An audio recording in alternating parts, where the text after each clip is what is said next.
Okay, this lesson is about comparing and contrasting items in a passage from a writer. You're used to doing this every day. You compare and contrast, when you go to buy a product, that type of thing, and to see which benefits you the best. Writers compare to point out what is similar, and then they contrast to point out the differences from the ideas or things. You can tell this is a passage for comparing and contrasting when you look at the question. What is the writer comparing or contrasting? Or if you go further down, sometimes it will say which one is the basis on which the writer is comparing the two, or which one is contrasting the two. Make sure you are reading the question carefully, because since both of them start with a C, you might get them confused. Okay, let's begin. The beginning is just an opener. It talks about December. Everybody's going shopping. They're buying things. So there's nothing mentioned there. And it's not until we get to the end of the second paragraph.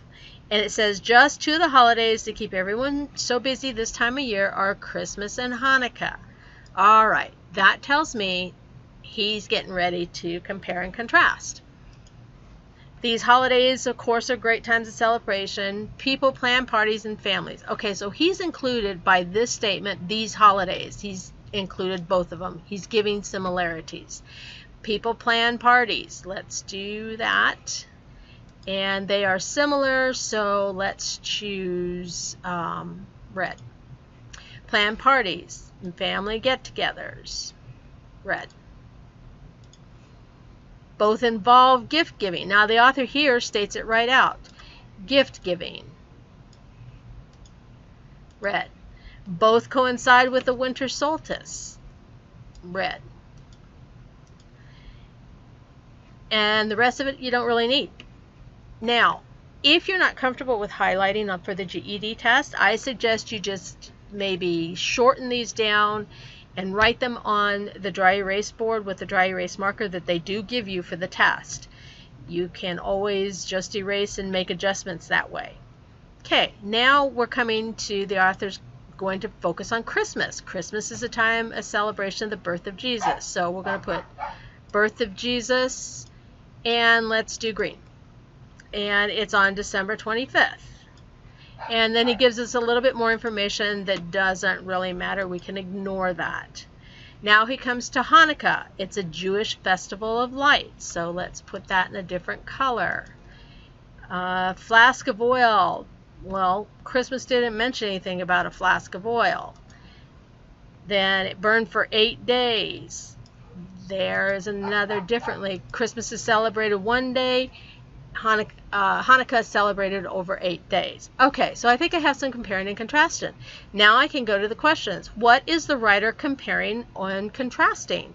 Well, not the methods of shopping. We've been talking about Christmas and Hanukkah. So that will be the answer for that one. What is the basis that the writer compares the two? So we're going to look at that. Compares the two. He's comparing them. The time of year, because he says both of them are during the winter solstice. So we will say that is our answer. Now, the type of meals, the author doesn't go into the kinds of meals that are served, but he does say both of them kind of have family celebrations and get-togethers. That's implied food, but he's not comparing the two types of food. Okay, so what is one basis on which the writer contrasts the two? Now we're looking for differences. Is it their gift giving? He doesn't mention anything about, well, Christmas is only on one day and Hanukkah they give gifts every day. So we have to go to their histories. He talks about Christmas becoming cement in stone, so to say, on the calendar around the 4th century. And then Hanukkah is celebrated the 2nd century BCE, which is before Christ. So let's say he's contrasting their histories. By being able to get down a quick jot of what the passage is talking about, what the author brings up, you're able to go through the questions and answer those relatively quickly.